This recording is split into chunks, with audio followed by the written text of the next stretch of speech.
अस्सलाम वालेकुम। प्रोग्राम 10 में खुश आमदीद। मैं हूं इमरान सुल्तान। नाज़रीन, पाकिस्तान की रिपोर्ट, और ये रिपोर्ट फिस्कल ईयर 2023-24 के हवाले से, जिसमें इंतहाई चश्मकुशा इंकशाफात किए गए हैं पाकिस्तान में सरकारी इदारों और महकमों में माली बेज़ाब्तियों के हवाले से। और जो मोटी मोटी चीज़ इस वक्त सामने आई है वो इस रिपोर्ट में कहा गया कि 375 खरब रुपए की माली बेज़ाब्तियाँ हुई हैं, फाइनेंशियल इर्रेगुलरिटीज़ हुई हैं। माइंडेड के हमारा जो GDP साइज़ है वही तकरीबन 120-22 खरब का है।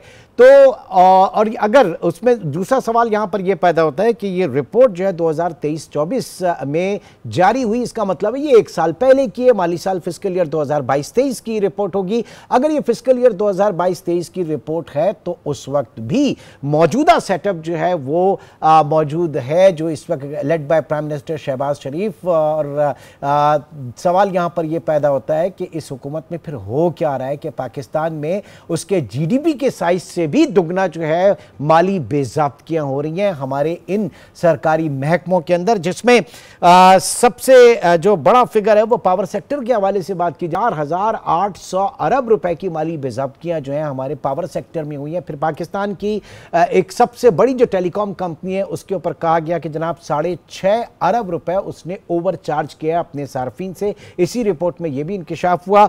और साथ ही साथ जो सरकारी जो वफाकी हुकूमत के जो मामलात हैं उसमें कहा गया कि तकरीबन 513 अरब रुपए की सप्लीमेंट्री ग्रांट्स जो हैं वो पार्लियामेंट की मंजूरी के बगैर जारी कर दी गई। फिर कुछ खबरें जो है वो SECP के हवाले से भी हैं कि चेयरमैन SECP और कमिश्नर SECP की तनख्वाहें और मराद जो हैं उनमें इजाफा किया गया और उसके लिए फाइनेंस मिनिस्ट्री की अप्रूवल नहीं ली गई, जो कि मैंडेटरी थी। ये रिपोर्ट हुआ है। और उसके साथ साथ ये भी कहा गया कि ये इजाफा जो है ये मेरे ख्याल से समवेयर इन 24 अप्रैल और अक्टूबर, गालिबन अक्टूबर 2024 में ये मीटिंग हुई और उसमें ये मंजूरी दी गई इन मराहत और तनख्वाहों में इजाफे की, और इसको रिट्रोस्पेक्टिवली इसको नाफिज किया गया, यानी 31 जुलाई 2023 से इसको नाफिज कर दिया गया। तो ये बहुत बड़े बड़े सवालिया निशान है इस वक्त गुड गवर्नेंस के हवाले से। इस मुल्क में इन इदारों में फिर हो क्या रहा है जब हम हर तरफ जो है वो गुड गवर्नेंस का डंका बजा रहे हैं। तो आज स्टूडियो में हमारे साथ मौजूद हैं जनाब सुहेल वजाहत साहब, साबिक विफाकी वजीर। बहुत शुक्रिया सर आपके वक्त का। और लिंक पे हमारे साथ मौजूद हैं असद अली शाह साहब, माहिर मालियाती उमूर, फाइनेंशियल कंसल्टेंट। बहुत शुक्रिया शाह साहब आपका भी।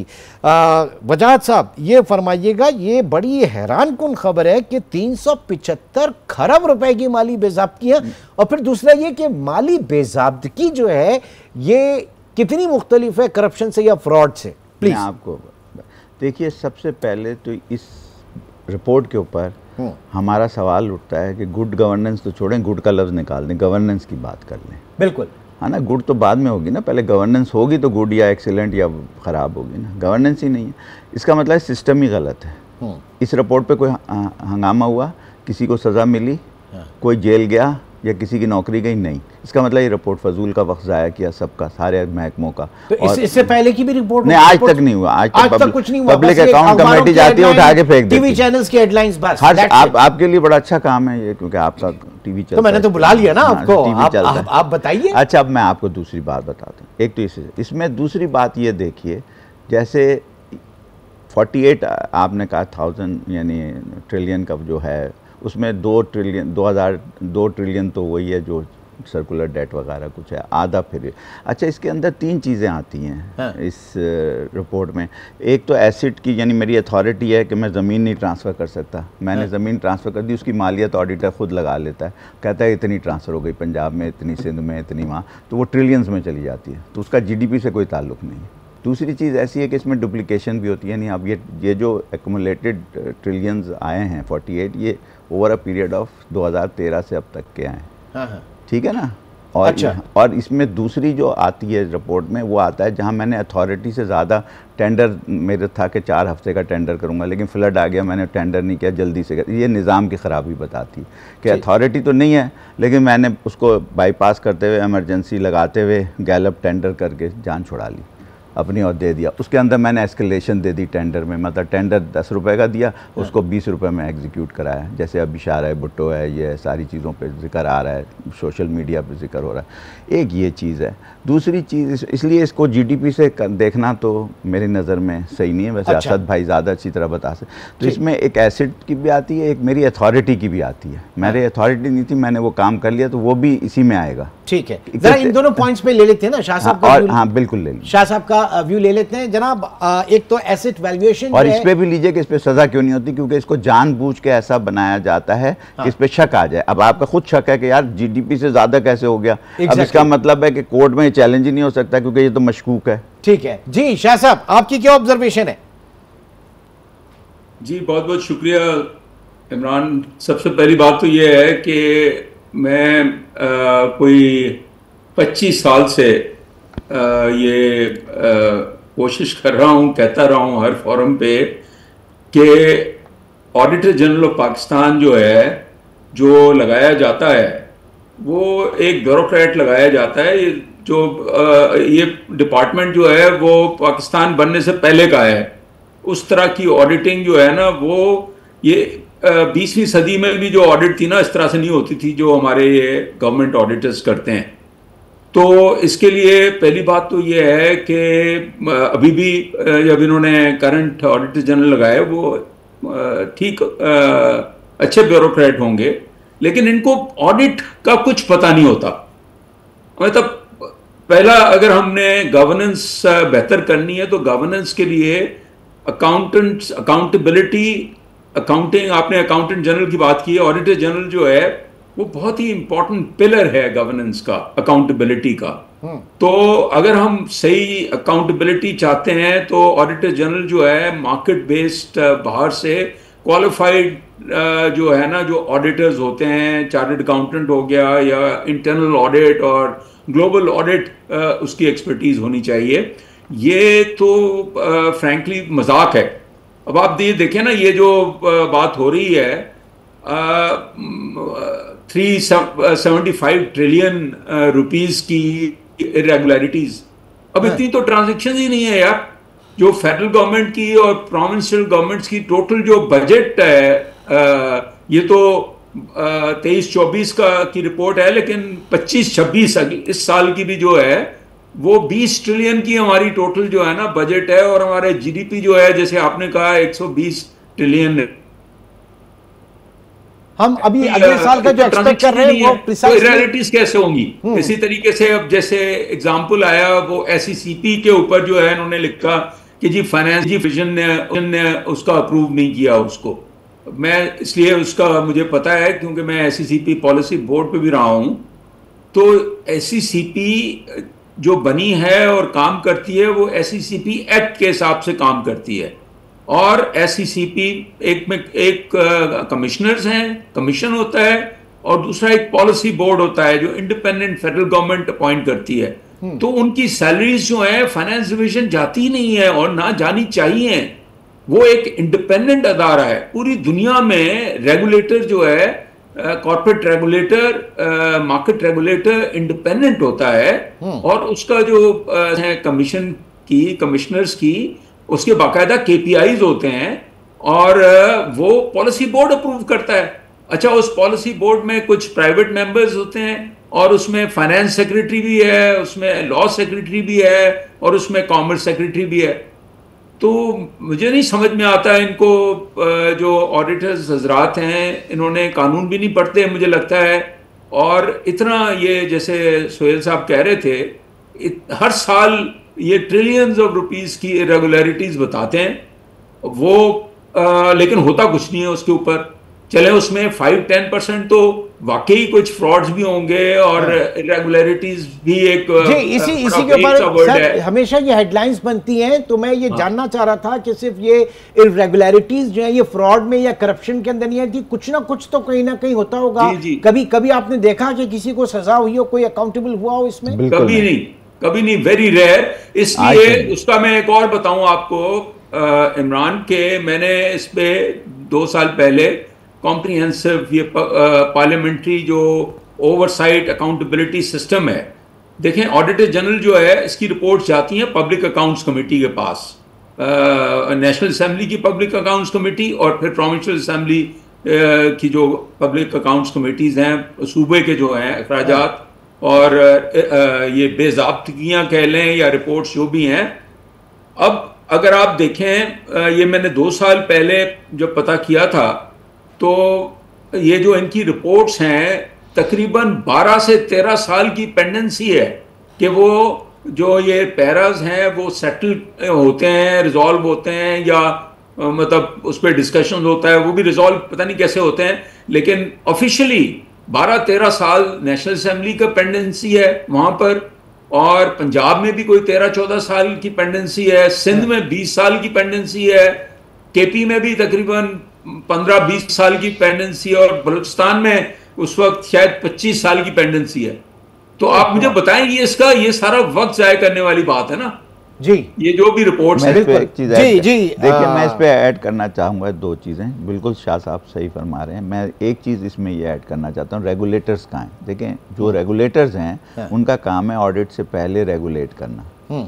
इसका मतलब है कि मेरी उंगली उठेगी रेगुलेटर्स पे, पीटीए पे उठेगी कि कैसे हो गया, कैसे ये गड़बड़ हो गई 6 बिलियन की। ठीक है, ठीक है, ठीक है। अच्छा, तो आप लोग मेरे पैसे हैं ना, मुझे वापस करें। अगर है हो गई है तो फिर रेगुलेटर अब वापस करे, अब उसे रिपोर्ट हो गई है वापस करें। दूसरी चीज़, या उसके सीईओ को फायर करे या जो भी करे उसके।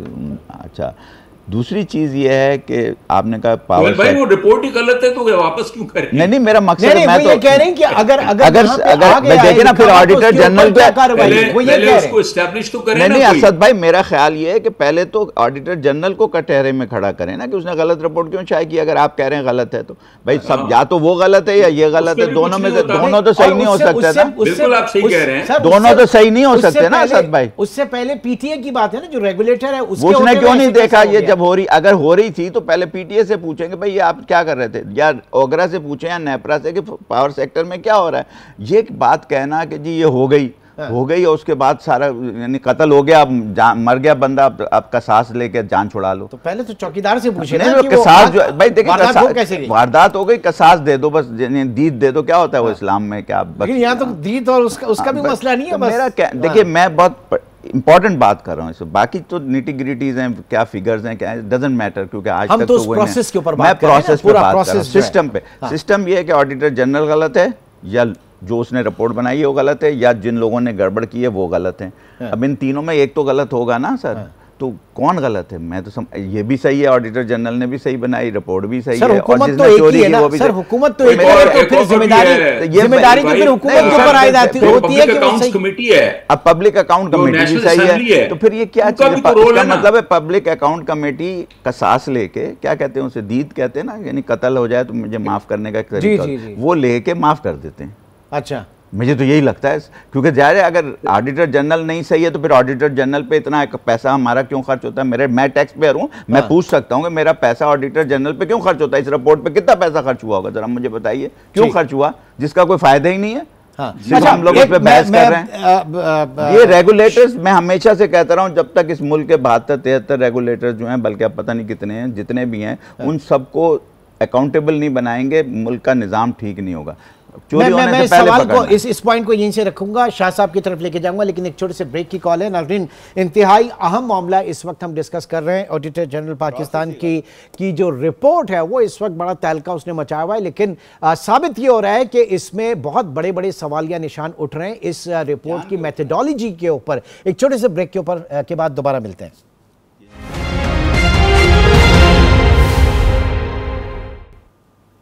प्रोग्राम में एक बार फिर खुशामदीद कहेंगे। असद अली शाह साहब भी मौजूद हैं और सुहेल वजाहत साहब भी मौजूद हैं, और इस वक्त हमें ज्वाइन किया है जस्टिस शाइक उस्मानी रिटायर्ड हमारे साथ मौजूद है, जो कि ट्रस्टी हैं ट्रांसपेरेंसी इंटरनेशनल पाकिस्तान के।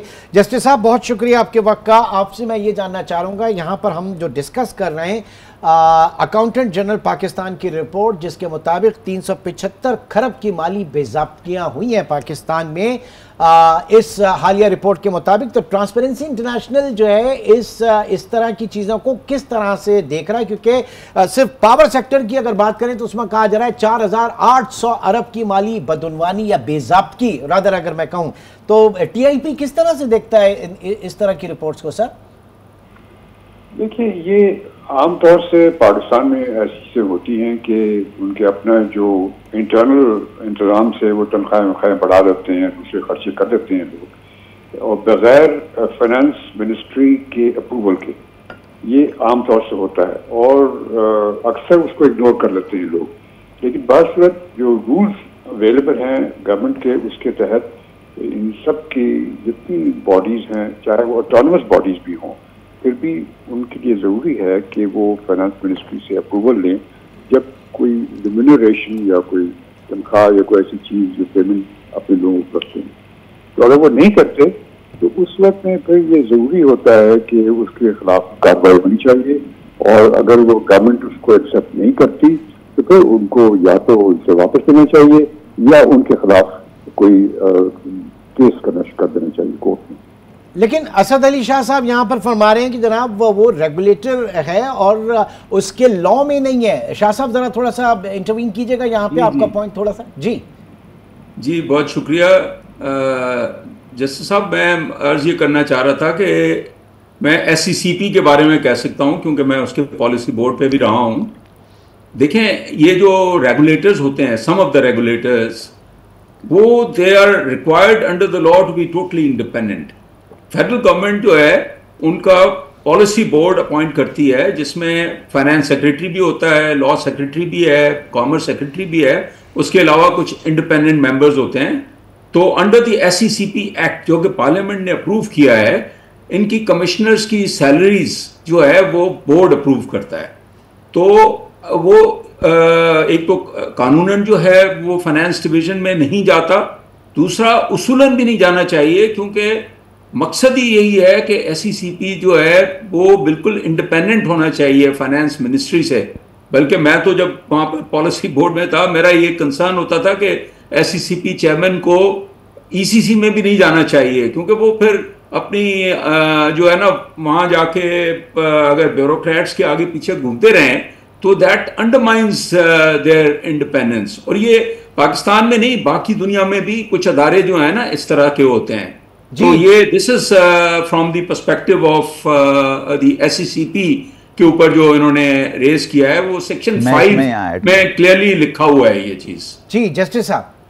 जी देखिए, ये जहाँ तक मेरा इल्म है, एक फाइनेंस डिवीजन का एक सर्कुलर है मेरे ख्याल में जनवरी 2024 का, जिसमें उन्होंने साफ तौर से कहा है कि पे एंड अलाउंसेस या दूसरी रिम्यूनरेशन जो जितनी बॉडीज जो हैं इस किस्म की, वो चाहे वो ऑटोनमस बॉडीज हो, जिस तरह आपकी SCCP या जिसकी बात कर रहे हैं आप, ऑटोनमस बॉडी है ये इन सबको ज़रूरी है कि वो प्रायर अप्रूवल फाइनेंस डिवीजन को हो, इससे पहले कि वो उनको इस चीज़ें तनख्वाहें वगैरह दें।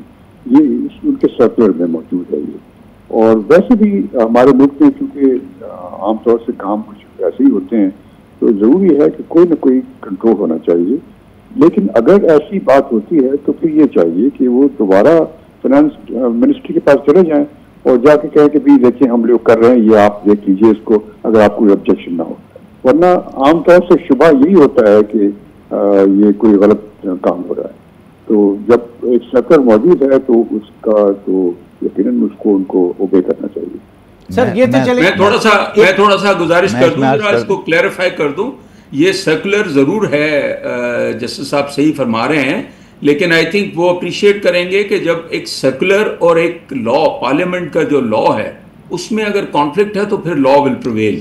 तो ये सर्कुलर जो है ये काफी मिसयूज होता है, ये बहुत सारे लॉज के साथ कॉन्फ्लिक्ट में है। ठीक है, सुहेल बजाज साहब भी मेरे ख्याल से जस्टिस साहब से बात करना चाहते हैं। जस्टिस साहब भी सही कह रहे हैं और ये भी सही कह रहे हैं, एक तरीके से चाइनीज मेथड इस्तेमाल कर रहा हूँ। बात सारी ये है कि देखें एक अप्रूवल का प्रोसेस है जो कि असद साहब बता रहे हैं बोर्ड ने करना है।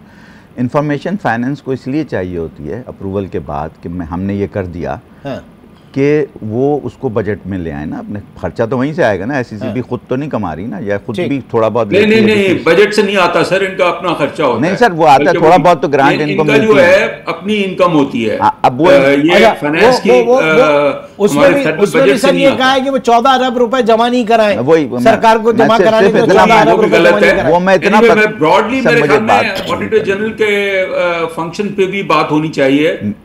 ये जरा सोहेल बजाज साहब अपनी बात थोड़ी सी मुकम्मल करें। मैं जाना है, मैं एक दो चीजें अगर आप इजाजत दें तो मैं बता दूं, ये जो पूरा पर्सपेक्टिव है जरा दे दूं मैं आपको। अच्छा ठीक है, प्लीज। देखिए मैं इतना कहना चाह रहा हूं, देखिए सोहेल भाई मुझे जरा जी बिल्कुल आप फरमाइए सर। जरा बताना चाह रहा था कि असल प्रॉब्लम क्या है। देखिए असल प्रॉब्लम यह है, मैं 20-25 साल से इस सब्जेक्ट पे खास तरह से काफी मैंने रिसर्च भी की है, और मैं ICAP का जो प्रेसिडेंट था उस वक्त भी मैं बात करता रहा हूं। हमारा जो ऑडिटर जनरल का सिस्टम है ये प्री इंडिपेंडेंस से चला है। अच्छा, बाकी दुनिया में सिस्टम चेंज हो गए हैं, और ये सारी अकाउंटेबिलिटी, ये ऑडिटर जनरल की रिपोर्ट जाती हैं, जैसे मैंने आपको अर्ज किया, जाती है पब्लिक अकाउंट्स कमेटी। तो आपको इस पे पब्लिक अकाउंट्स कमेटी के चेयरमैन को भी बुला के पूछना चाहिए कि भाई आपको इतनी सारी ट्रिलियंस ऑफ रुपीस की इरेगुलरिटीज हर साल की रिपोर्ट्स आती हैं, और फिर उस पे होता क्यों नहीं है, आप लोग क्या करते हैं? तो असल में पब्लिक अकाउंट्स कमेटी जो है वो एक सब कमेटी, स्टैंडिंग कमेटी है उसकी पार्लियामेंट की, लेकिन उनको भी पावर नहीं है, उनकी जो फाइंडिंग्स हैं उसके ऊपर उनको कोई लीगल मैंडेट नहीं है कि वो बाइंडिंग होंगी। तो होना ये चाहिए, यूके में और कई सारे मुल्कों में ऑडिटर जनरल की अपॉइंटमेंट जो है उसमें भी रोल होता है पब्लिक अकाउंट्स कमेटी का। तो वो जब देखे ना, प्राइम मिनिस्टर अगर अपॉइंट कर रहा है एक एक्स ब्यूरोक्रेट को जिसको ऑडिट का आगे पीछे कुछ पता नहीं है, वो प्राइम मिनिस्टर के खिलाफ इरेगुलरिटीज, बेज़ाब्तियां थोड़ी सी रिपोर्ट कर देगा, लेकिन उसमें होता कुछ भी नहीं है, क्योंकि अल्टीमेटली प्राइम मिनिस्टर जो असेंबली है उसमें भी उनकी मेजॉरिटी है, और पब्लिक अकाउंट्स कमेटी से कोई पूछा नहीं जाता, कोई ट्रांसपेरेंसी नहीं है, और उनका कोई रोल भी नहीं है, मैंडेट भी नहीं है। ठीक है, तो शाइख उस्मानी साहब से मैं यही दोबारा देखने की जरूरत है। शाइख उस्मानी साहब से मैं यही जानना चाह रहा था कि सर ये फिर होता क्या है इस तरह की रिपोर्ट्स का, इनमें आगे कुछ नहीं होता, कोई कार्रवाई नहीं होती? नहीं, ये तो बदकिस्मती है ना हमारे मुल्क में कि कार्रवाई नहीं होती, इसकी वजह से ये प्रॉब्लम होते हैं हमारे यहाँ।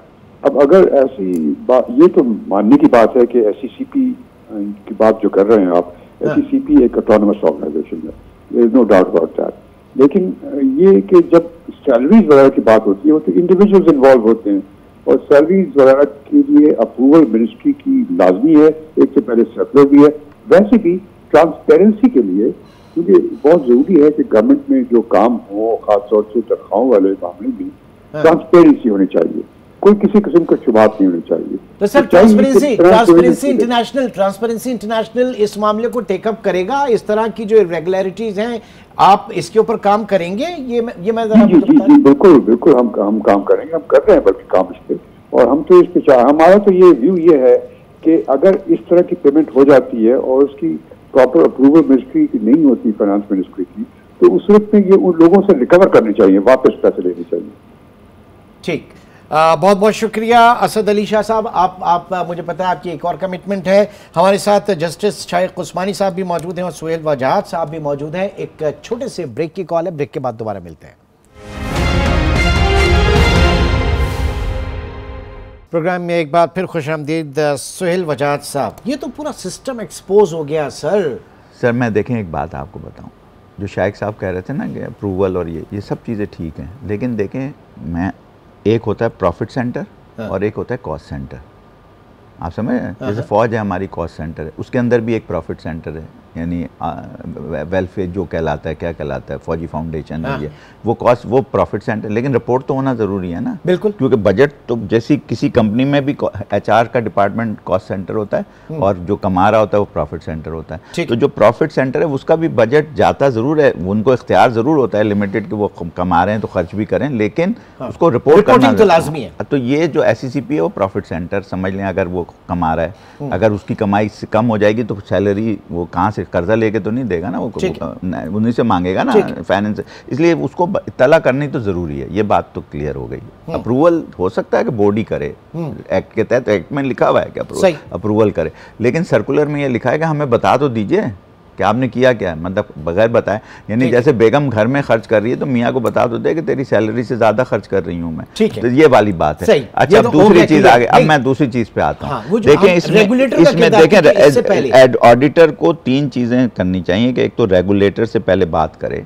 कि ये क्यों हुआ, दूसरी बात ये है कि वो एसेट की रेगुलेटरी अलग दिखाए, अथॉरिटी की रेगुलेटरी अलग दिखाए, और जो वाकई करप्शन हुई अलग है। इसमें वाकई करप्शन 50% है। लेकिन कहीं रिपोर्ट तो नहीं, मैं बता रहा हूँ ना सर, वो तो फाइनेंशियल, अगर ये होता तो आप मुझे क्यों बुलाते? मैं इसी को तो एक्सप्लेन कर रहा हूँ कि ये क्यों नहीं है इसमें। भाई ऑडिटर जनरल बैठे हमारे जैसे पागल लोगों के साथ, और यासद साहब जैसा कि मैं अपने आप को पागल ही समझता हूँ क्योंकि कोई सुनता तो है नहीं। तो बात सारी ये है कि आपने 3 हिस्सों में डिवाइड करें कि एसेट किस तरह मैंने बगैर पावर के ट्रांसफ़र कर दी। मिसाल के तौर मैंने कोई ज़मीन आपको दे दी, या गवर्नमेंट को दे दी, या सेंट्रल गवर्नमेंट को दे दी, या किसी को अदर, तो वो मेरी इख्तियार नहीं था एज ए सेक्रेटरी, लेकिन वो अरबों रुपए की ज़मीन तो ट्रांसफ़र हो गई, स्टील मिल की ज़मीन ट्रांसफ़र कर दो तो हो गई, और वो अरबों रुपए उसमें जुड़ गए भाई, इतने, लेकिन वो कोई ट्रांजैक्शन नहीं है। ओके, ठीक है। अच्छा, दूसरी चीज़ ये एसेट का मसला है। दूसरी चीज़ ये है कि एक फ्रॉड है जिसमें मैंने वाकई टेंडर में पैसे खाए। दूसरी है कि मेरी अथॉरिटी का मसला है, मेरे पास अथॉरिटी नहीं थी 1 लाख से ऊपर का टेंडर करने की, मैंने कर दिया। अब ये भी रेगुलेटरी आ गई सर, लेकिन ये सारी चीजें जब आ गई, ओके, तो इसको ट्रांसपेरेंट करने का मैं तरीका बता, प्लीज सर। ट्रांसपेरेंसी इंटरनेशनल को मुझे पूरा वरना लोगों को समझ नहीं आएगी। ट्रांसपेरेंसी इंटरनेशनल या हम जैसे किसी भी अदारे का काम ये है कि वो उसको डिवाइड करे सेगमेंट्स में। जैसे आप कह रहे हैं मुल्क को प्रोविंस में करें तो एडमिनिस्ट्रेशन अच्छी होगी, ज़्यादा बिल्कुल, तो इसी तरह मैं कह रहा हूँ कि ऑडिटर जनरल अपनी रिपोर्ट को डिवाइड करें कि एसेट में क्या घपला हुआ, अथॉरिटी में क्या घपला हुआ, और वाकई क्या चोरी हुई, ताकि उस वाकई चोरी पे तो फौरन एक्शन होना चाहिए ना। वो तो 10 साल बाद तो बंदा ही मर जाएगा तो या रिटायर हो जाएगा, उस पर क्या आप करेंगे? वाकई चोरी, ये तो चलो हो सकता है ना कि हम सिस्टम को चेंज करें, हम उसकी अथॉरिटी बढ़ाएं, कम करेंगे। भाई एक आदमी की अथॉरिटी है 5 लाख से ऊपर की नहीं है, मेरा जहाँ तक इल्म है कि वजीर की अथॉरिटी 5 लाख रुपए से ऊपर की नहीं है, लेकिन वो अरबों रुपए का चीज़ें अप्रूव कर देते हैं, तो वो तो ज़ाहिर सारी फ्रॉड में आ गई ना। तो मेरा बुनियादी सवाल है कि सिस्टम को, इस पूरे प्रोसेस को आपने आजकल के लिहाज से चेंज, अब जैसे फ्लड आ गया, अब इस पर खर्चा होगा तो अचानक 4 हफ्ते या 10 हफ्ते या पेपरा रूल नहीं लगेंगे, सबसे एग्जाम्पशन हो जाएगा, उसके बाद ऑडिटर उस पर पैरा बना दे। तो रेगुलेटर किधर है भाई? रेगुलेटर से तो पूछो ना, जिस हर चीज का एक रेगुलेटर है, वो पैसे ले रहा है, आप रेगुलेटर पे बात ही नहीं करते। इसका सबसे बड़ा नुकसान जो हुकूमत है, एक तो चले ये होता है ना कि अगर पिछली हुकूमत का था, खान साहब की हुकूमत का आ गया, वो सब किसी भी हुकूमत का, बात कह रहा हूं, मेरी तो किसी से इस वक्त जो मौजूदा हुकूमत है, ये रिपोर्ट उन्हीं के दौर की है ना। तो जो मैंने तो गुड गवर्नेंस कहा, आपने कहा गवर्नेंस ही नहीं यार, गुड तो उस वक्त होगी जब गवर्नेंस एग्जैक्टली। तो इसको तो फिर इस हुकूमत को सबसे पहले इन चीजों को देखना चाहिए कि भाई ये हुकूमत क्या पहले नहीं थी? 40 साल से यही अरेंजमेंट चल रहा है हमारा। एक आज मैं कल तू, आज मैं कल तू, आज मैं, और ये रिपोर्ट्स भी ऐसी है। अच्छा, वो जेल भी चले गए, फिर प्राइम मिनिस्टर भी बन गए, फिर जेल से निकल आए, फिर प्राइम मिनिस्टर बन गए, फिर कोर्ट से सजा हो गई, नाअहल हो गए, अहल हो गए। मतलब ये समझ ही नहीं आता कि अहल क्या है, नाअहल क्या है। मतलब शक हो गया ना, मुझे ये शक है कि भाई ये वाकई नाअहल था या इसको जबरदस्ती नाअहल कर दिया गया। तो सेम ऐसा ही ये शुबात इन रिपोर्ट्स में भी अब इसलिए फिर जब अदालत में जाता है, ये सुप्रीम कोर्ट में भी ये जाएगा, ये कॉन्स्टिट्यूशनल कोर्ट में भी ये जाएगा। अब तो 2-4 हमारी 3 सुप्रीम कोर्ट है, आपको पता है, एक कॉन्स्टिट्यूशनल है, एक वो क्रिमिनल ये जो बाकी एक्ट के तहत है, और तीसरी वो है शरीयत सुप्रीम। अब इन तीनों में कहीं तो कोई एक्शन होना, ना शरीयत के खिलाफ हो रहा है, सर क्रक्स जो इस रिपोर्ट का इस हवाले से, ना नैब में कोई चीज हो रही है, ना FIA में कोई चीज हो रही है, ना कोई बंदा पकड़ा जा रहा है, रिपोर्ट बन गई और आप यहाँ बैठे हुए बहस कर रहे हैं। सर नहीं, 2 चीजें ना, right man for the right job, जो यहाँ पे वो तो हमेशा से कहता रहा, और नंबर 2 जो रेगुलेटर्स हैं उनको पहले। भाई उस दिन फाइनेंस मिनिस्टर साहब से मेरी मुलाकात हुई, मैंने उनसे कहा कि आपने इतने अरब रुपए इसको दे दिए, इतने, मेरा दिल बैठ रहा है। कहने क्यों? मैं कहा ये कहीं लगेंगे नहीं, इसको वापस कैसे करेंगे? ये तो मेरी जेबों में चले जाएंगे, मनी लॉन्ड्रिंग हो जाएगी। तो क्या कहा उन्होंने? कुछ नहीं कहा। वो क्या कहते हैं? इधर भी कुछ नहीं कहेंगे, इधर भी कुछ नहीं कहेंगे, क्योंकि उनके इख्तियार में ही नहीं है। भाई सही है, सही बात है, उन्होंने नहीं कहा तो सही है, उनका इख्तियार नहीं है। भाई उन्होंने तो एलोकेट कर दिया, खर्चा करना तो रेगुलेटर के तहत है ना, कि रेगुलेट हो कि भाई जिस प्रोजेक्ट पे, इसका एक तरीका हो सकता है कि बजट रिलीज ही उस वक्त हो जब प्रोजेक्ट अप्रूव हो जाए, उससे पहले बजट दें ही नहीं आप किसी को। ठीक है, बजट अपने पास रखें, फाइनेंस मिनिस्टर को इख्तियार दें कि वो अपने पास रखे। सोहेल साहब ने एक बजट पेश किया सिंध से कि ये सड़क बनानी, वो अप्रूव हो गया, उसका बजट सिर्फ रिलीज। पब्लिक अकाउंट्स कमेटी की यहाँ पर बात हुई, पब्लिक अकाउंट पे देखिए बड़ा पॉलिटिकल दोनों तरफ है सर। पब्लिक अकाउंट कमेटी इधर भी है उधर भी है, दोनों मतलब मुजरिम भी है और मुनसिफ भी है, तो अब कैसे काम होगा?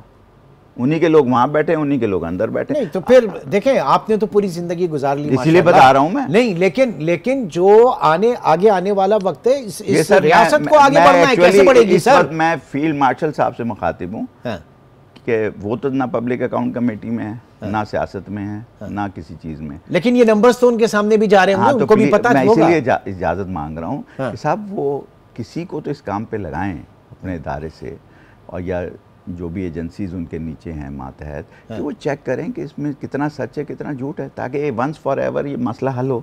ठीक, मैं उनसे गुजारिश कर रहा हूँ। इंडिपेंडेंट है ना, वो ना पब्लिक अकाउंट कमेटी में, ना ऑडिटर जनरल है, ना ब्यूरोक्रेसी में। अब एक साहब वजीर साहब ने लगाया कि 70% ब्यूरोक्रेसी के फ्लैट पुर्तगाल में है। क्या हुआ? वजीर ने कहा है, डिफेंस मिनिस्टर ने, मैंने नहीं कहा, टीवी पे कहा उन्होंने। बिल्कुल कहा है उन्होंने। तो जब कहा है तो फिर अमल क्या हुआ? कोई ब्यूरोक्रेट जो 70% है, इसका मतलब है 30% रहने चाहिए, बाकी 70% मुअत्तल हो जाने चाहिए। चलिए अच्छी देखते नहीं कुछ भी नहीं होगा सर, आपको मैं बता रहा हूँ। नहीं, ये अगर कुछ नहीं होगा तो फिर ये इंतहाई मायूस कुन सूरत हाल है। अगर इस तरह की रिपोर्ट, मेरी तो फील्ड मार्शल साहब से हाथ जोड़ के वो है इल्तिजा कि अब कोई तो देखेगा ना सर। ठीक है, और ये उनसे इस्तदा हम भी करेंगे कि खुदारा इन चीज़ों को देखा जाए। इस तरह की जो रिपोर्ट्स हैं जो इंतहाई डैमेज कर रही हैं, जो एक इंटरनेशनल हमारा मॉनेटरी फंड्स के सामने डैमेज हो रहा है कि आप पैसे लेके जाया कर रहे हैं। आप ये देखिए ना 375। अब IMF क्या अगली दफा पूछेगा नहीं कि ये जो रिपोर्ट आई है आपने हमसे कर्जा लिया और काजा खर्च किया? जी, ये 375 खरब खाली, मैं कह रहा हूं ना, ये बनते हैं 3,75,000 अरब। 3,75,000 अरब की माली बेज़ाब्ती। मेरिट और कॉम्पिटेंस दोनों मिसिंग है, आप इसको देखना पड़ेगा। बहुत बहुत शुक्रिया, thank you very much Sohail वजाहत साहब, आपके वक्त का थैंक यू वेरी मच। नाज़रीन, आज के प्रोग्राम से इतना ही, इंशाल्लाह आपसे फिर मुलाकात होगी। अपना बहुत ख्याल रखिएगा। अल्लाह हाफ़िज़।